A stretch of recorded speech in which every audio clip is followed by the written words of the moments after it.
it. Now, in the case of plastic film, the drying is expensive, but it's still cheaper than virgin.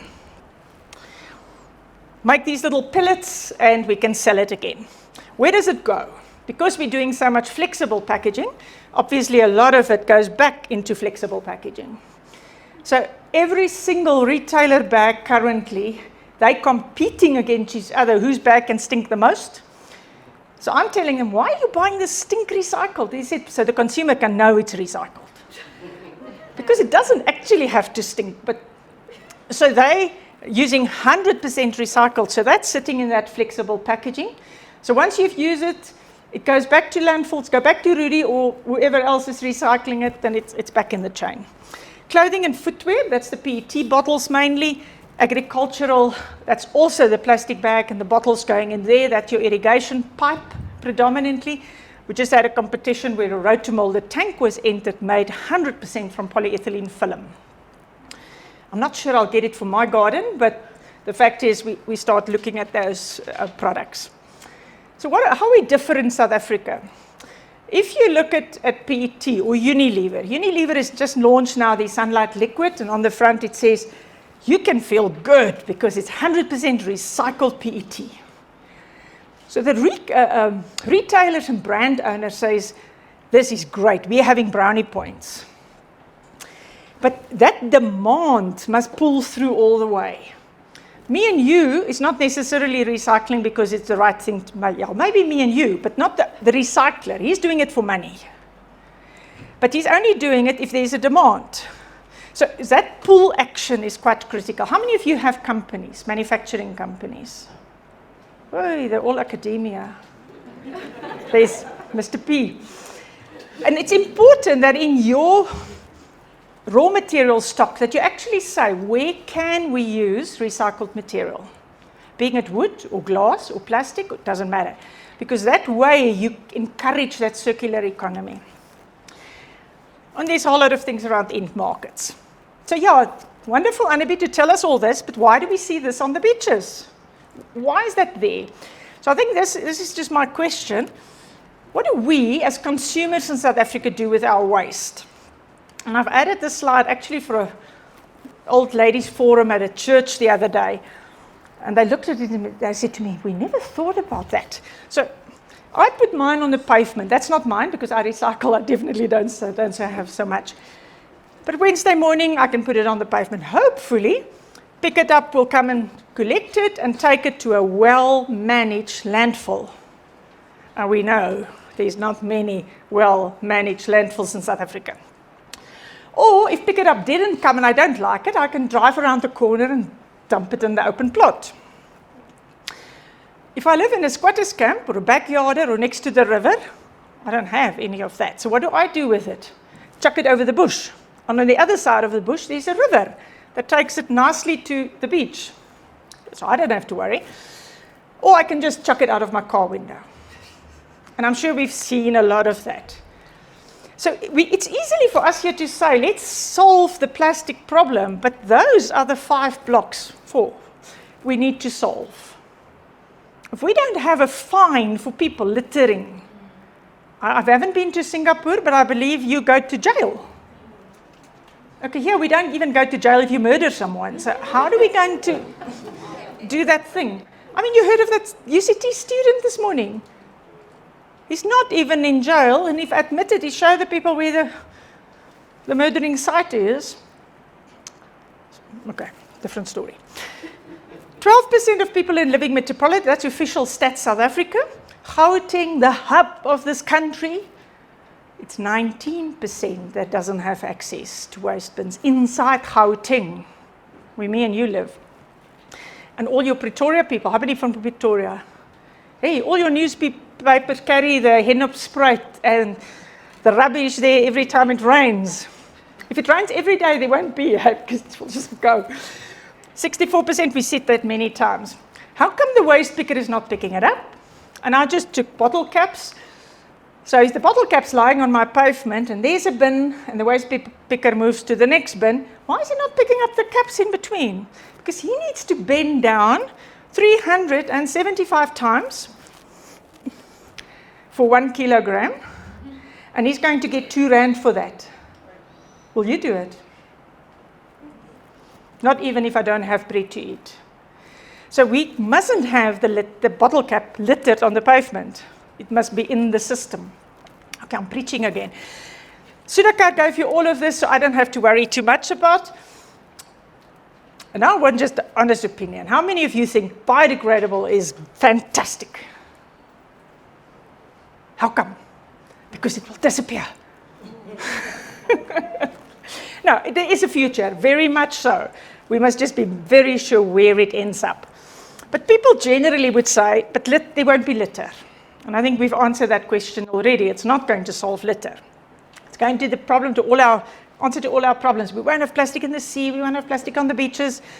It's very green. It's a saving grace. It sounds great. We're going to save the planet that way. But we must just make sure we're not replacing one problem with another problem. And then Sudhakar talked about all these terms. I just want to bring it a bit closer to your fridge in the kitchen. Who buys from Woolworths the plant bottle? Have you read that label? What does it mean? That says that 30% of the polyethylene in that bottle is coming from sugar bagasse from Brazil, which is fantastic. We can make the bottle 100% from sugar bagasse from Brazil. But then Sasol will keep on flaring off the ethylene. So it's debatable. The same with Velpro's plant bottle. At the back of the label, it says 30% of this bottle is bio-based. The Sudhakar gave you a nice big story about it and how does it work. Standard PET bottles have 2 ingredients, terephthalic acid and ethylene glycol. One of those components, okay, let's finish first. They get polymerized by Hossaf in Durban.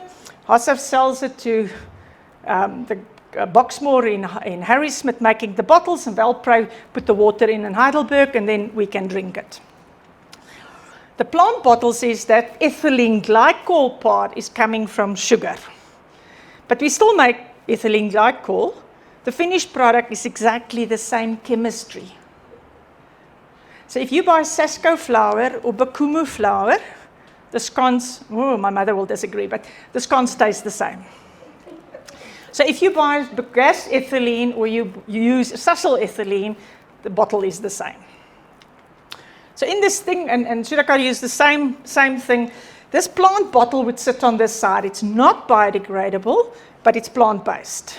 Okay, in this case, it's only 30%, but then on the right-hand side, you have all these things that the canteens are selling you, the starch-based materials. Now, I have one of those canteen ones. I actually had to pay the canteen R3.60 to get it. He said to me, without food? I said, yeah, without food. What do you want to do with it? I put it in my home composting, and my lovely gardener is now in the 3rd year, my 6th season of compost. So when he sifts the compost, he comes with this tatty piece of cardboard to me, and he says, what must I do with this? I said, it must go back into the compost. But nothing happens to it. I said, doesn't matter, puts it back in the compost. So I want to see how long this fully compostable piece of plastic is going to survive in my home composter. Then on the right-hand side, you have fossil-based materials that is biodegradable, and Sudhakar talked about those. And Ecoveo, I think, is the most known one in South Africa.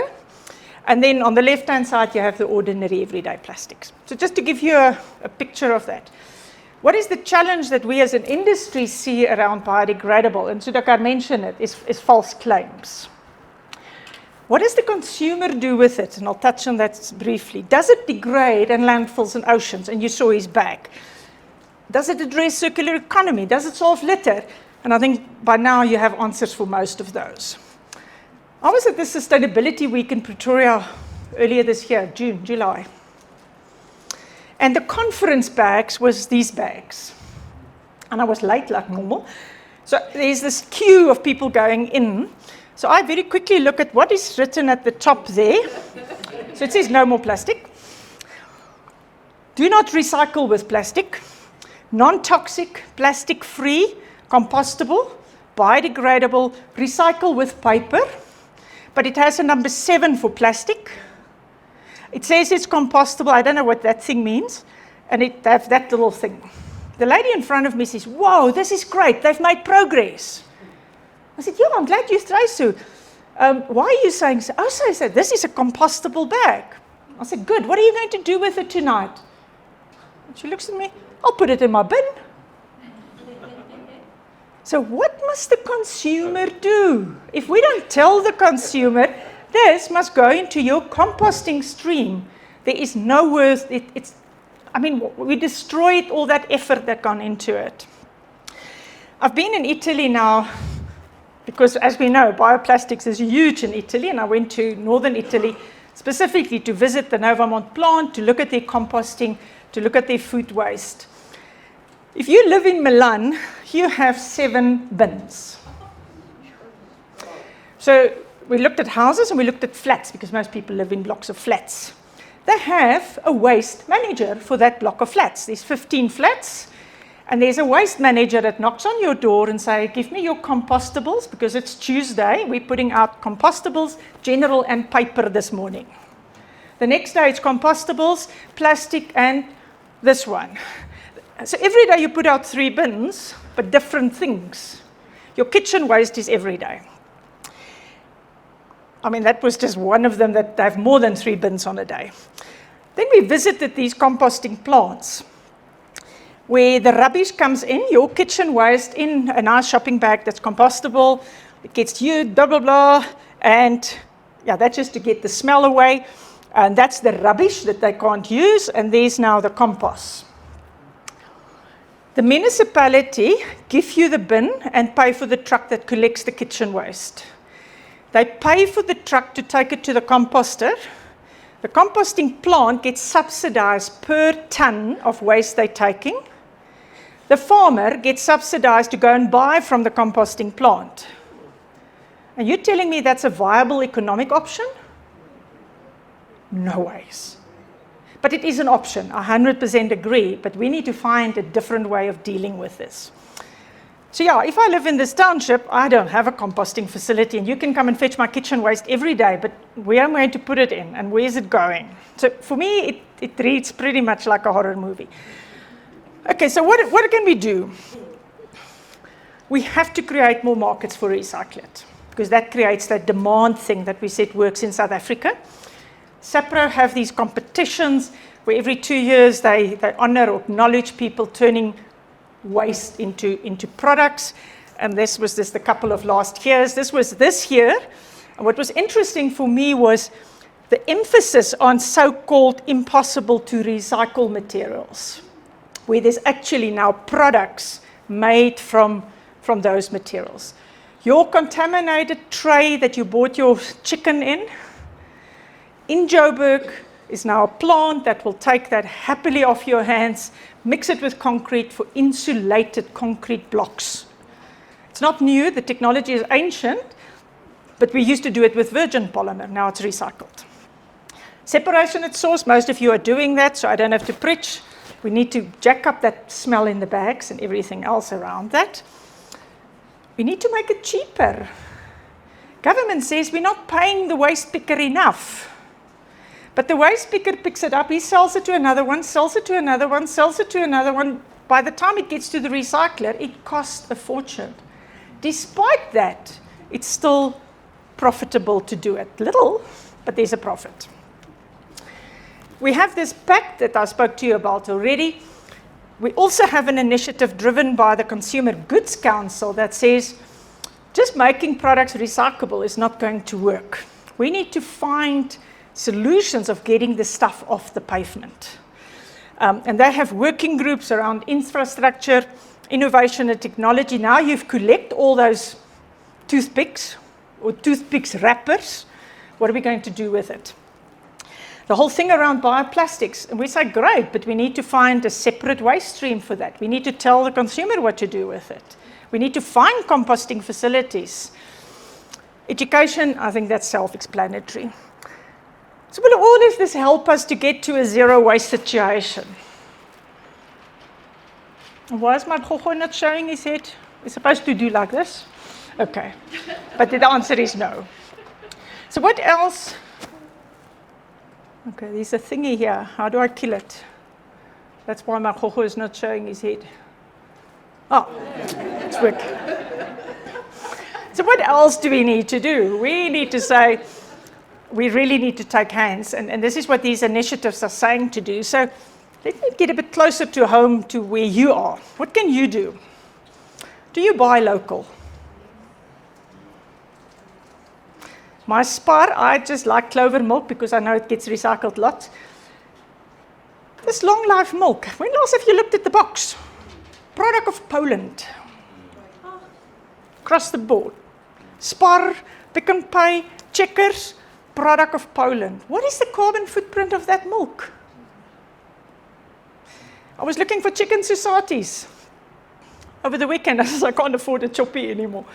So now I'm standing at Checkers at Mall of Africa. Beautiful. I mean, they lie out there. There's herb and this and honey and barbecue. Every single packet, fresh societies, chicken societies, product of Spain. So guess what? We buy boerewors, because at least that was not coming from Spain. How much are we wasting? Hey, ladies. You arrive home with 10 kilos of beetroot because it was on a special. But you only want half a kilo. You go to fruit and veggies. If you buy 4 packets of spinach, it's 10 rand. So why did you buy 4? Because you're going to throw 3 away. Okay, that's another story. We need to waste less. Doesn't matter where we go. It doesn't matter if it's your bath or your shower or your lunch is coming up. I'm going to watch you. What vehicle are you driving? We're just in this waste mentality that it's okay to chuck it away. Do you recycle? Yes, most of you said you do. Are you helping others? Your gardener, where does he live? Does he have a bin at home? Do you give him all your old stuff in 6 plastic bags to take home and he have no way to deal with his waste? Challenge, ask tonight, tomorrow. Ask your domestic manager. What do you do with your waste at home? Do you have a bin?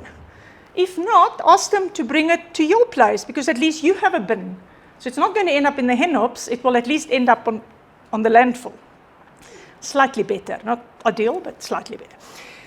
Tell the story. Now I'm challenging all you guys with your cell phones. Have a look at millionplusrecyclers.co.za. It's an initiative launched by Polyco saying, how can we get 1 million people out there to pick up 1 piece of trash every day? So it's quite exciting. Hopefully that will become a revolution. Okay, what does the government need to do? They need to pick up the stuff and they need to deal with it. They need to incorporate separation at source. How many of you have 2-bin system that 2-bin people come and collect? Not many. You have to take effort and take your stuff somewhere. Illegal dumping. In my area, we phoned the municipality to say there's illegal dumping. Yeah, and what do you want me to do? Public places. Look at our taxi ranks. Look at our stations. You have to get a permit to have a big festival on Saturday. Why is that permit not including who's your waste management company? What are you going to do with your food waste? What are you going to do with your... We need to start implementing those things. What is industry doing? And I'm nearly finishing because I think we want to go on lunch. We need to take responsibility. And industry, I mean across the value chain.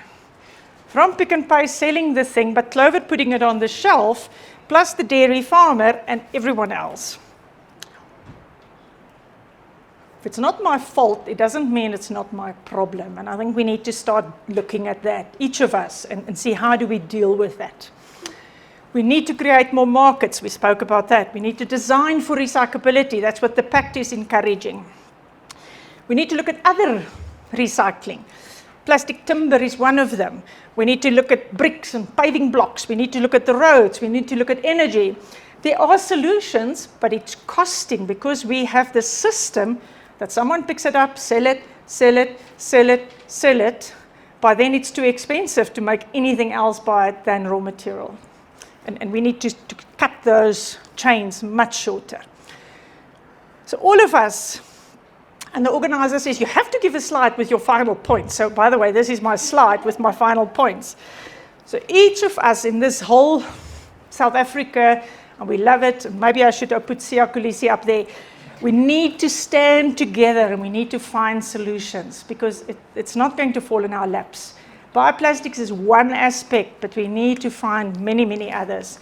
Because I think we all love our planet, but we don't want it to look like that. So what do we need to do? We know plastic is the material of choice. And yes, I am in the plastic industry and I am biased, but I'm a scientist and I know it is the best material for a lot of applications. From the carbon footprint, but we mustn't leave it on the pavement. So we need to combine all of these solutions and find the right thing to do. And just before you get disheartened, we need to set aspirations and venture out there and find new solutions. And I had enough. Thank you.